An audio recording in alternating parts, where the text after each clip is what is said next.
తర్వాత డిగ్రీతో పాటు IAS prepare అవ్వండి. 3 years లో ఐఏఎస్, ఐపీఎస్, ఐఎఫ్ఎస్, ఐఆర్ఎస్ లాంటి ఉన్నత ఉద్యోగాలలో సెటిల్ అవ్వండి. Vintage IAS academy, AC residential campus. Phone number 7770033722. 30% कटौती का निर्णय सबने खुद ने किया ताकि देश को भी विश्वास हुआ कि ये सबसे पहले छोड़ने वाले लोग हैं। और आदरणीय सभापति जी, हम सभी सांसद बिना कारण साल में 2 बार हिंदुस्तान के मीडिया के किसी न किसी कोने में गाली खाते रहते थे कि ये सांसदों को इतना मिलता है और कैंटीन में इतने में खाते हैं, बाहर इतने में मिलता है, कैंटीन में इतने में मिलता है, बाहर यानी पता नहीं बाहर नोट लिए जाते थे। आपने निर्णय किया सबके लिए समान रेट होंगे कैंटीन में, और सांसदों ने कभी भी विरोध नहीं किया, शिकायत भी नहीं की, और सभी सांसदों की बिना कारण इतनी फजेत करने वाले लोग मजे लेते थे, उससे हम सबको आपने बचा लिया। इसके लिए भी मैं आपका आभार व्यक्त करता हूं। आदरणीय सभापति जी, ये बात सही है कि हमारे कई लोकसभा के चाहे 17 भी हो, 16 भी हो, 15 भी हो, संसद का नया भवन होना चाहिए, इसकी चर्चा सबने की, सामूहिक रूप से की, एक स्वर से की, लेकिन निर्णय नहीं होता था। ये आपका नेतृत्व है जिसने निर्णय किया, चीजों को आगे बढ़ाया, सरकार के साथ अनेक मीटिंगें की, और उसी का परिणाम है कि आज देश को ये नया संसद भवन प्राप्त हुआ है। आदरणीय सभापति जी, एक संसद के नए भवन में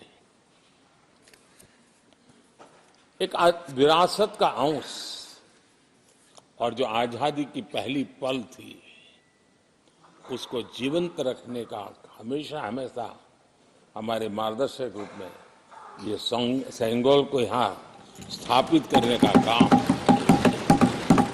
और अब प्रतिवर्ष उसको सेरेमोनियल इवेंट के रूप में उसको हिस्सा बनाने का एक बहुत बड़ा काम आपके नेतृत्व में हुआ है, जो भारत की आने वाली पीढ़ियों को हमेशा हमेशा हमें आजादी के उस प्रथम पल के साथ जोड़ के रखेगा, और आजादी की वो पल क्यों थी हमें वो याद रहेगा, तो देश को आगे ले जाने की वो प्रेरणा भी बनी रहेगी। उस पवित्र काम को आपने किया है। आदरणीय सभापति जी, ये भी सही है कि इस कालखंड में G20 की अध्यक्षता का भारत को मिली। भारत को बहुत सम्मान मिला। देश के हर राज्य ने अपने अपने तरीके से विश्व के सामने भारत का सामर्थ्य और अपने राज्य की पहचान बखूबी प्रस्तुत की, जिसका प्रभाव आज भी विश्व के मन पर है। उसके साथ आपके नेतृत्व में G20 की तरह P20 का जो सम्मेलन हुआ और विश्व के अनेक देशों के स्पीकर्स यहां आए, और मदर ऑफ डेमोक्रेसी भारत किस महान परंपरा को लेकर के, किस डेमोक्रेटिक वैल्यूज को लेकर के सदियों से हम आगे बढ़े हैं। व्यवस्थाएं बदली होगी, लेकिन डेमोक्रेटिक मन भारत का हमेशा बना रहा है। उस बात को आपने विश्व के स्पीकर्स के सामने बखूबी प्रस्तुत की, और भारत को लोकतांत्रिक व्यवस्थाओं में भी एक प्रतिष्ठा प्राप्त कराने का काम आपके नेतृत्व में हुआ। आदरणीय सभापति जी, मैं एक बात के लिए आपका विशेष अभिनंदन करना चाहता हूं। शायद हमारे सभी माननीय सांसदों का और मीडिया का भी उस तरफ ध्यान नहीं गया है। हम संविधान सदन जिसको कहते हैं, जो पुरानी संसद, जिसमें महापुरुषों के जन्म जयंती निमित्त उनकी प्रतिमा को पुष्प चढ़ाने के लिए हम लोग एकत्र आते हैं। लेकिन वो एक 10 मिनट का इवेंट होता था और चले जाते थे। आपने देश भर में इन महापुरुषों के लिए वक्तृत्व स्पर्धा, निबंध स्पर्धा का एक अभियान चलाया। उसमें से जो बेस्ट ऑरेटर होते थे और बेस्ट एसेज होते थे, हर राज्य से 2-2 बालक उस दिन दिल्ली आते थे और उस महापुरुष की जन्म जयंती के समय, पुष्प वर्षा के समय वो मौजूद रहते थे, देश के नेताओं को, और बाद में वो पूरा दिन भर रह करके उस पर अपना व्याख्यान देते थे। वे दिल्ली के अन्य स्थान पर जाते थे, वो सांसद की गतिविधियों को समझते थे। यानी अपने ये निरंतर प्रक्रिया चला करके देश के लाखों विद्यार्थियों को भारत की संसदीय परंपरा से जोड़ने का बहुत बड़ा काम किया। और ये परंपरा ये आपके खाते में रहेगी और आने वाले समय में हर कोई बड़े गौरव के साथ इस परंपरा को आगे बढ़ाएगा। मैं इसके लिए भी आपका अभिनंदन करता हूं। आदरणीय अध्यक्ष जी, संसद की लाइब्रेरी जिसको उपयोग करना चाहिए वो कितना कर पाते थे वो तो मैं नहीं कह सकता हूं, लेकिन आपने उसके दरवाजे सामान्य व्यक्ति के लिए खोल दिए। ज्ञान का ये खजाना, परंपराओं की विरासत, उसको आपने जन सामान्य के लिए खोल करके बहुत बड़ी सेवा की है। मैं इसके लिए भी आपका हृदय से अभिनंदन करता हूं।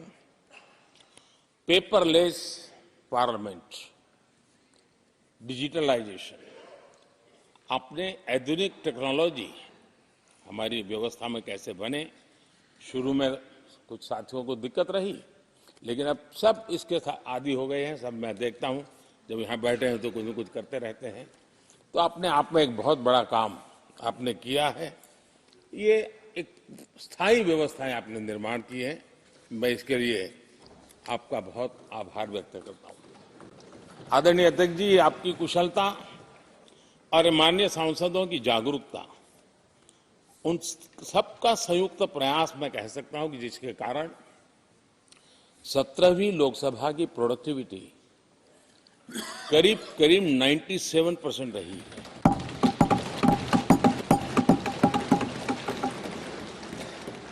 97% प्रोडक्टिविटी अपने आप में प्रसन्नता का विषय है। लेकिन मुझे विश्वास है कि आज जब 17वीं लोकसभा की हम समाप्ति की तरफ बढ़ रहे हैं, तब एक संकल्प लेकर के 18वीं लोकसभा प्रारंभ होगी कि हम हमेशा 100% से ज्यादा प्रोडक्टिव वाली हमारी कार्यवाही करेंगे। और उसमें भी 7 सत्र 100% से भी ज्यादा प्रोडक्टिविटी वाले रहेंगे। ये भी, और मैंने देखा आपने रात रात बैठ करके भी हर सांसदों के मन की बात को आपने सरकार के ध्यान में लाने का भरपूर प्रयास किया। मैं इन सफलता के लिए सभी माननीय सांसदों का और सभी फ्लोर लीडर्स का भी हृदय से आभार और अभिनंदन व्यक्त करता हूं। पहले सत्र में, 17वीं लोकसभा के पहले सत्र में दोनों सदन ने 30 विधेयक पारित किए थे। ये अपने आप में रिकॉर्ड है।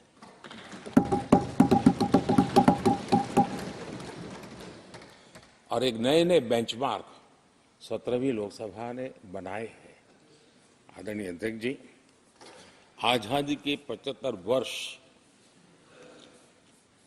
पूरा होने का उत्सव, हम सबको कितना बड़ा सौभाग्य मिला कि ऐसे अवसर पर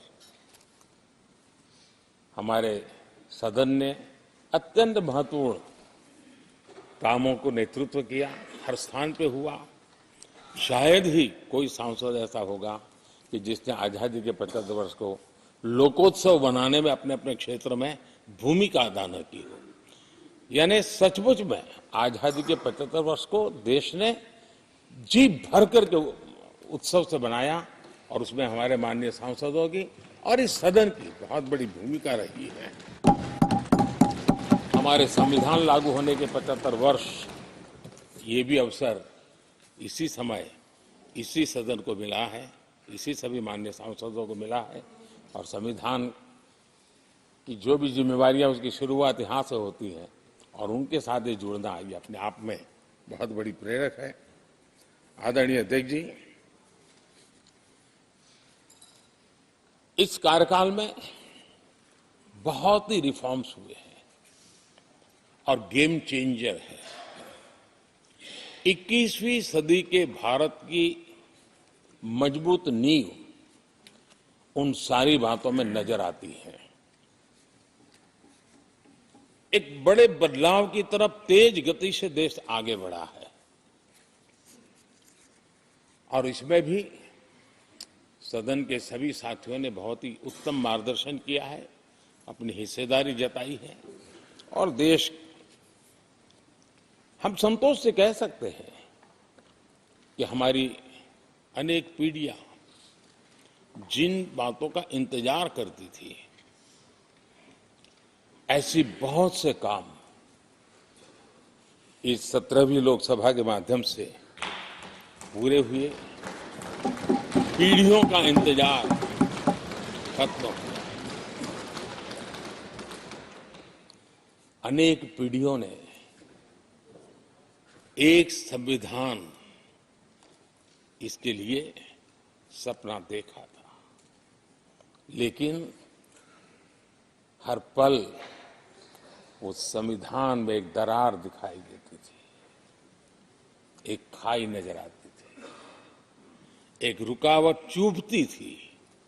लेकिन इसी सदन ने धारा 360 आर्टिकल 370 हटा करके संविधान के पूर्ण रूप को उसके पूर्ण प्रकाश के साथ उसका प्रकटीकरण हुआ। और मैं मानता हूं, जब संविधान के 75 वर्ष हुए हैं, जिन जिन महापुरुषों ने संविधान को बनाया है, उनकी आत्मा जहां भी होगी जरूर हमें आशीर्वाद देते होंगे ये काम हमने पूरा किया।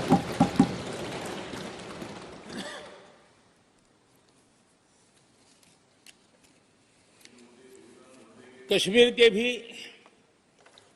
जम्मू कश्मीर के लोगों को सामाजिक न्याय से वंचित रखा गया था। आज हमें संतोष है कि सामाजिक न्याय का जो हमारा कमिटमेंट है वो हमारे जम्मू कश्मीर के भाई बहनों को भी पहुंचा करके हम आज एक संतोष की अनुभूति कर रहे हैं। आदरणीय अध्यक्ष जी, आतंकवाद नासूर बनके देश के सीने पर गोलियां चलाता रहता था। मां भारती की धरा आए दिन रक्त रंजित हो जाती थी। देश के अनेक वीर होनहार लोग आतंकवाद के कारण बलि चढ़ जाते थे। हमने आतंकवाद के विरुद्ध सख्त कानून बनाए, इसी सदन ने बनाए। मुझे पक्का विश्वास है कि उसके कारण जो लोग ऐसी समस्याओं का लिए जूझते हैं, उनको एक बल मिला है, मानसिक रूप के उनका कॉन्फिडेंस बढ़ा है और भारत को पूर्ण रूप से आतंकवाद से मुक्ति का उसमें एक एहसास हो रहा है और वो सपना भी सिद्ध होके रहेगा।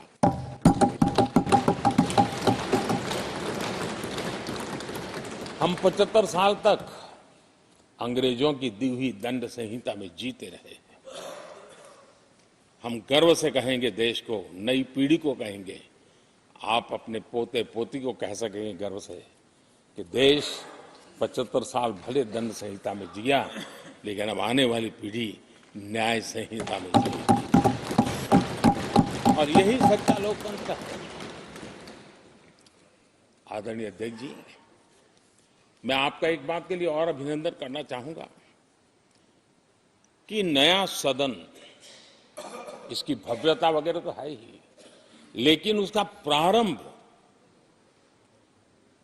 एक ऐसे काम से हुआ है जो भारत की मूलभूत मान्यताओं को बल देता है, और वो नारी शक्ति वंदन अधिनियम।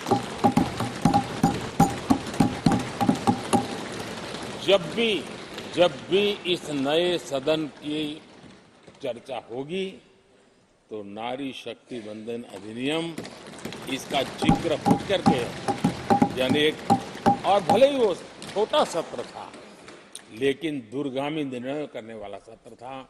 इस नए सदन की पवित्रता का एहसास उसी पल शुरू हो गया था जो हम लोगों को एक नई शक्ति देने वाला है, और उसी का परिणाम है कि आने वाले समय में जब बहुत बड़ी मात्रा में यहाँ हमारी माताएं बहनें बैठी होगी, देश गौरव की अनुभूति करेगा।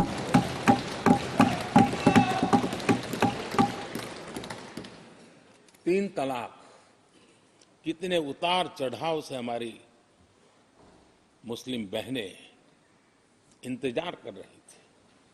अदालतों ने उनके पक्ष में निर्णय किए थे, लेकिन वो हक उनको प्राप्त नहीं हो रहा था। मजबूरियों से गुजारा करना पड़ रहा था। कोई प्रकट रूप से कहें, कोई अप्रकट रूप से कहें, लेकिन 3 तलाक से मुक्ति का बहुत महत्वपूर्ण और नारी शक्ति के सम्मान का काम 17वीं लोकसभा ने किया है। सभी मान्य सांसद, उनके विचार कुछ भी रहे हो, उनका निर्णय कुछ भी रहा हो, लेकिन कभी न कभी तो कहेंगे कि हाँ, इन बेटियों को न्याय देने का काम भी करने के समय हम वहां मौजूद हैं। पीढ़ियों से होता यह न्याय हमने पूरा किया है, और वो बहनें हमें आशीर्वाद दे रही है। आदरणीय अध्यक्ष जी, आने वाले 25 वर्ष हमारे देश के लिए बहुत महत्वपूर्ण है। राजनीति की गहमागहमी अपनी जगह पे है, राजनीतिक क्षेत्र के लोगों की अपनी आशा आकांक्षा अपनी जगह पे है, लेकिन देश की अपेक्षा, देश की आकांक्षा, देश का सपना, देश का संकल्प ये बन चुका है। 25 साल वो हैं जो देश इच्छित परिणाम प्राप्त करके रहेगा।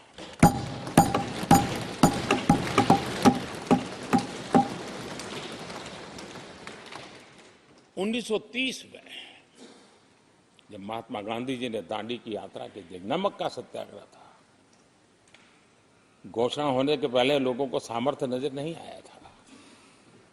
चाहे स्वदेशी आंदोलन हो, चाहे सत्याग्रह की परंपरा हो, चाहे नमक का सत्याग्रह हो, उस समय तो घटनाएं छोटी लगती थी, लेकिन 1947 वो 25 साल का कालखंड, उसने देश के अंदर वो जज्बा पैदा कर दिया था।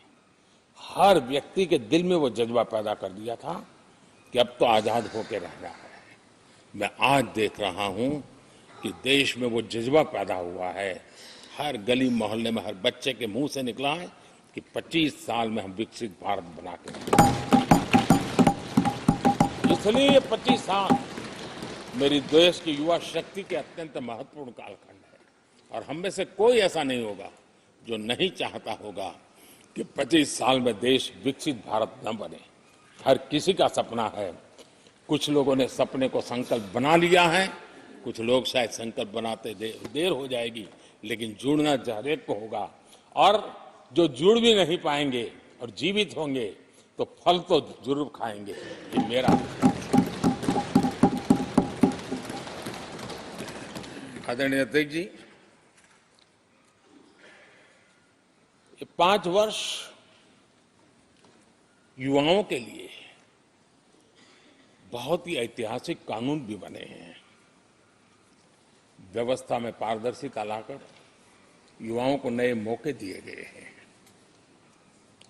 पेपर लीक जैसी समस्या जो हमारे युवाओं को चिंतित करती थी, हमने बहुत ही कठोर कानून बनाया है ताकि उनके मन में जो सवाल या निशान था और उनको व्यवस्था के प्रति उनका गुस्सा था, उसको एड्रेस करने का सभी माननीय सांसदों ने देश के युवाओं के मन के भाव को समझ करके बहुत ही महत्वपूर्ण निर्णय किया है।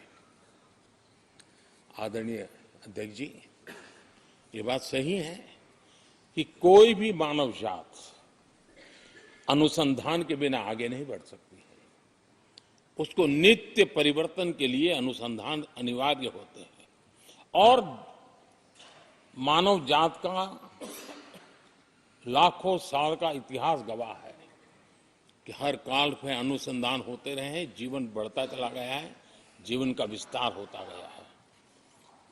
इस सदन ने विधिवत रूप से कानूनी व्यवस्था खड़ी करके अनुसंधान को प्रोत्साहन देने का बहुत बड़ा काम किया है। नेशनल रिसर्च फाउंडेशन, ये कानून आमतौर पर रोजमर्रा की राजनीति की चर्चा का विषय बन नहीं पता, लेकिन इसके परिणाम बहुत दूरगामी होने वाले हैं और इतना बड़ा महत्वपूर्ण काम ये 17वीं लोकसभा ने किया है। मुझे पक्का विश्वास है देश की युवा शक्ति में इस व्यवस्था के कारण दुनिया का रिसर्च और का एक हब हमारा देश बन सकता है। हमारे देश की युवा के टैलेंट ऐसी है, आज भी दुनिया की बहुत कंपनी ऐसी हैं जिनके इनोवेशन के काम आज भी भारत में हो रहे हैं, लेकिन एक बहुत बड़ा हब बनेगा, ये मेरा पूरा विश्वास है।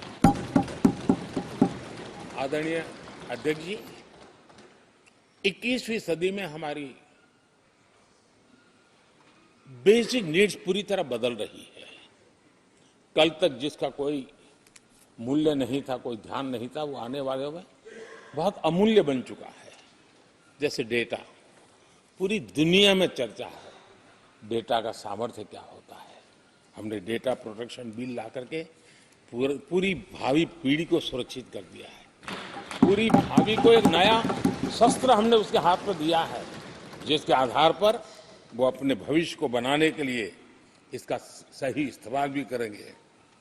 और digital personal data protection act, ये हमारी 21वीं सदी की पीढ़ी को और दुनिया के लोगों को भी भारत के इस एक्ट के प्रति रुचि बनी हुई है। दुनिया के देश उसका अध्ययन करते हैं, अपने अपना नई नई व्यवस्था अनुकूल करने के लिए प्रयास कर रहे हैं। और डाटा का उपयोग कैसे हो, उसकी भी उसमें गाइडलाइंस है। अनेक प्रकार से प्रोटेक्शन का पूरा प्रबंध करते हुए इसका सामर्थ्य कैसे आए, जिस डेटा को लोगों गोल्ड माइन कहते हैं, न्यू ऑयल कहते हैं, मैं समझता हूं वो सामर्थ्य भारत को प्राप्त। और भारत इस शक्ति के इसलिए विशेष है क्योंकि विविधताओं से भरा हुआ देश है। हमारे पास जिस प्रकार की जानकारी और हमारे साथ जुड़े हुआ डेटा जो जनरेट होता है, सिर्फ हमारा रेलवे पैसेंजर्स का डेटा कोई देख ले, दुनिया के लिए बहुत बड़ा संशोधन का विषय बन सकता है। उसकी ताकत को हमने पहचान करके इस कानूनी व्यवस्था को दिया है। आदरणीय अध्यक्ष जी, जल थल नभ, इस सदियों से इन क्षेत्रों की चर्चा चली है, लेकिन अब समुद्री शक्ति और स्पेस की शक्ति और साइबर की शक्ति, ये ऐसी त्रिविध शक्तियों का मुकाबला करने की आवश्यकता खड़ी हुई है। और विश्व जिस प्रकार के संकटों से गुजर रहा है और विश्व जिस प्रकार के विचारे प्रभाव पैदा करने का प्रयास कर रहे हैं, तब इन क्षेत्रों में हमें सकारात्मक सामर्थ्य भी पैदा करना है और नकारात्मक शक्तियों से अपने आप को, हर चुनौतियों को चुनौती लेने का सामर्थ्य भी बनाना है। और उसके लिए आवश्यक स्पेस से जुड़े रिफॉर्म्स बहुत अनिवार्य थे और बहुत दूरगामी दृष्टि के साथ स्पेस के रिफॉर्म का काम हमारे यहाँ हुआ है। आदरणीय अध्यक्ष जी, देश ने जो आर्थिक रिफॉर्म किए हैं उसमें 17वीं के लोकसभा के सभी माननीय सांसदों की बहुत बड़ी भूमिका रही है। बीते वर्षों में हजारों कंप्लायंसेस बेवजह हम जनता जनार्दन को ऐसी चीजों में उलझाए रखा। ये गवर्नेंस की एक ऐसी विकृत व्यवस्था विकसित हो गई, उसमें से मुक्ति दिलाने का बहुत बड़ा काम हमारे यहाँ हुआ है और इसके लिए भी ये सदन का मैं आभारी हूं।